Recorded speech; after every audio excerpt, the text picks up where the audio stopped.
दोस्तों, जैसे आप जानते हैं कि अभी डिग्री कॉलेज का जो एग्ज़ाम हुआ है उसकी आंसर की तो डाल दी।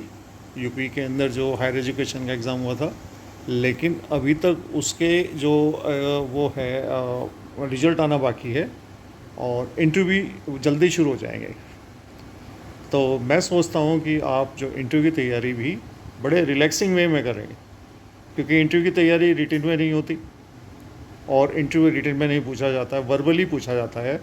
तो मैं ट्राई करूँगा कि कुछ ऐसे क्वेश्चंस जो प्रोबेबल क्वेश्चंस है जो आगे पहले डिफरेंट कैंडिडेट से इंटरव्यू में पूछे गए हैं और जो बन सकते हैं, उनका एक इस तरह का एक कलेक्शन किया जाए ताकि वो इंटरव्यू के लिए हेल्प करें हमारी। तो मैं कुछ सोच रहा था, जो मेरे से इंटरव्यू हुआ था जब मेरा डिग्री कॉलेज का, उसमें भी पूछे गए थे मुझसे, वो भी मैं इन्वॉल्व करूँगा। तो मैं फोटोसिंथेसिस से आज शुरुआत करता हूँ कि जैसे बाय चांस यदि ये क्वेश्चन पूछा जाता है कि फ़ोटोसिंथेसिस के अंदर जो कार्बन डाइऑक्साइड के एक्सेप्टर कौन है, तो अब यदि आपसे एक क्वेश्चन स्ट्रेट फॉरवर्ड पूछा जाए तो आप क्या आंसर देंगे? आप ये भूल जाएंगे कि दो होते हैं हैस्लेक साइकिल में, C4 साइकिल में उसका जो फास्फोनिल पायरुवेट होता है, और उसके अंदर जो C3 साइकिल के अंदर ये RuBP होता है। तो अब फास्फोनिल पायरुवेट के अंदर 3 कार्बन होते हैं और RuBP में कितने कार्बन होते हैं? 5 कार्बन। तो एक कार्बन CO2 का मिलने के बाद RuBP जो है उसके अंदर एक कार्बन जो इसका कार्बन डाइऑक्साइड का जुड़ेगा तो 6 कार्बन होंगे। तो फर्स्ट स्टेबल प्रोडक्ट जो है C3 साइकिल में 3 कार्बन का क्यों है? इस तरह तो 6 कार्बन बन जाते हैं इसमें, 5 कार्बन उसके और RuBP के और एक कार्बन CO2 का। तो उसका आंसर है कि ये जो है इसमें वो आपको इस तरह से थोड़ा सा वो करेंगे, तो क्यों ना इसके अकॉर्डिंग जो होना चाहिए कि 3 कार्बन का हमारा फर्स्ट स्टेबल प्रोडक्ट होता है, तो क्यों ना हमारा जो फर्स्ट एक्सेप्टर जो है वो कार्बन डाइऑक्साइड का C3 साइकिल में 2 कार्बन कंपाउंड होना चाहिए। तो उसका आंसर ये है कि ट्रैप कर सकते हैं आराम से किसी न किसी तरह से। ये क्योंकि NCERT की लैंग्वेज है, उसमें आप कंफ्यूज हो जाओगे तो आपको ये लगेगा कि 2 कार्बन का क्यों नहीं है।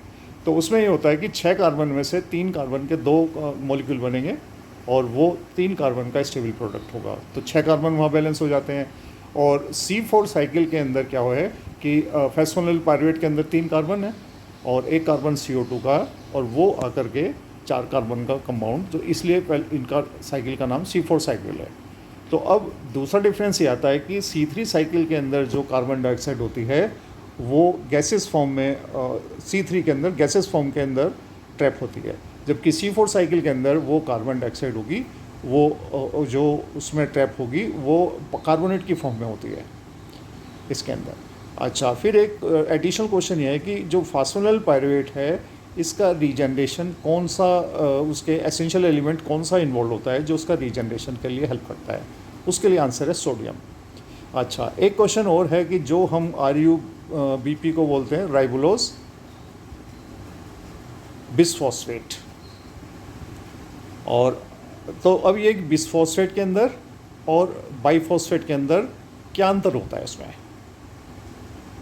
तो राइबोलोज बिसफॉस्फेट के अंदर जो फॉस्फेट ग्रुप होता है वो एक ही एटम के ऊपर जुड़ा होता है, जबकि बाइफॉस्फेट के अंदर वो कार्बन जो है वो जो मॉलिक्यूल होगा वो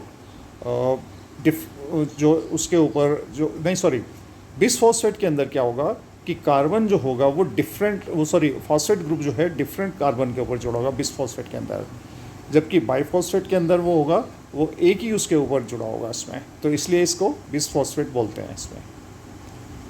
तो ये 2-3 टर्म्स हैं जो आपको बड़ा हेल्प करेंगे इसमें। तो इस तरह से आपको क्वेश्चन जो हैं वो इंटरव्यू की फॉर्म में मैं लगातार, जब भी मुझे थोड़ा सा वो मिलेगा टाइम, तो मैं आपसे इस तरह के क्वेश्चन डिस्कस करता रहूँगा डिफरेंट मैटर में। तो मैंने फ़ोटोसिंथेसिस से शुरुआत की है, तो आप फ़ोटोसिंथेसिस को किसी अच्छी सी बुक से, तेजन जिगार जैसी बुक है उससे आप एक बार कवर कर लीजिए, क्योंकि जिस तरह का आपने पेपर देखा था वो इतना एडवांस था कि उसके अंदर जो क्वेश्चन बन रहे हैं वो सारे के सारे एडवांस उससे ही बने हैं। अच्छा, फिर दूसरा क्वेश्चन जो है इसमें, जैसे फोटोसिंथेसिस का जो ट्रांसलोकेशन है वो फ्लोएम के अंदर आ जाएगा सारा का सारा इसमें, उसका भी एक अलग से टॉपिक है इसमें। लेकिन मेन जो क्वेश्चन है वो यही है कि राइबोलोज बिसफॉस्फेट में और राइबोलोज बाइफॉस्फेट के अंदर बेसिक डिफरेंस क्या है। जैसे एडेनोसिन ट्राइफॉस्फेट है ATP, तो इसमें तीनों फॉस्फेट जो होते हैं वो एक ही उसके ऊपर जुड़े होते हैं, कार्बन के ऊपर एक ही एटम के ऊपर जुड़े होते हैं, जबकि बिसफॉस्फेट के अंदर क्या होता है वो डिफरेंट उसके ऊपर फॉस्फेट ग्रुप जो हैं डिफरेंट कार्बन के ऊपर जो जुड़ते हैं, राइबोलोज 1,5 बिसफॉस्फेट ये है इसमें। आप डिटेल में उसका स्ट्रक्चर देखना। तो होप कि आपको एक छोटा सा डिस्कशन है ये काफ़ी हेल्प करेगा, क्योंकि ज़्यादा जितना लंबा उसमें लेक्चर होगा उसे रिटेन करना थोड़ा सा भी मुश्किल है, तो पॉइंट वाइज जो है आप उसको कवर करते चलें। Thank you, have a nice day. Actually ribulose bisphosphate is the double phosphate ester of ribulose. तो ये चीज़ मिस हो रही थी, इसको आप इसमें ऐड कर लेना कि ribulose bisphosphate is the double ester of ribulose sugar. और इसमें राइबोलोज शुगर जो है एल्डोज नहीं है, ये कीटोज शुगर है, क्योंकि कीटोज में क्या होता है कि नंबर 1 कार्बन जो है वो फ्री रहता है इसमें। ठीक है, तो ये आप इसमें थोड़ा सा ऐड कर लेना। Thank you.